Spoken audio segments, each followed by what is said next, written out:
अपने wifi internet को LAN cable से दूसरे पीसी तक शेयर करना चाहते हैं, लेकिन इंटरनेट शेयरिंग और ब्रिजिंग में फर्क नहीं समझ आ रहा। आज की वीडियो में दोनों का क्लियर डिफरेंस उर्दू और आसान अल्फाज में समझाएंगे।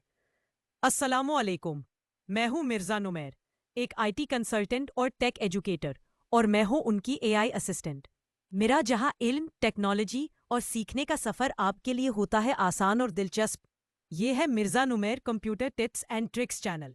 तो आइए आज की वीडियो का आगाज करते हैं। अक्सर लोगों को कंफ्यूजन होती है जब वो अपने मैक या विंडोज सिस्टम पर वाईफाई का इंटरनेट किसी दूसरे पीसी या डिवाइस तक लैन केबल के जरिए पहुंचाना चाहते हैं। लोग समझते हैं कि इस प्रोसेस को ब्रिजिंग कहते हैं, लेकिन असल में ये प्रोसेस ज़्यादातर केसेस में इंटरनेट शेयरिंग होती है, जो कि नेट नेटवर्क एड्रेस ट्रांसलेशन के जरिए काम करती है।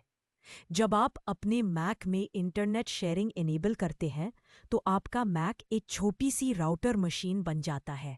ये वाईफाई से इंटरनेट लेता है और लैन पोर्ट के जरिए दूसरे कंप्यूटर को आईपी एड्रेस असाइन करके इंटरनेट प्रोवाइड करता है।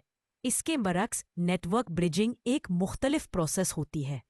ब्रिजिंग में दो या ज्यादा नेटवर्क इंटरफेसेस को एक दूसरे से लेयर 2 लेवल पर जोड़ा जाता है, यानी मैक एड्रेस लेवल पर।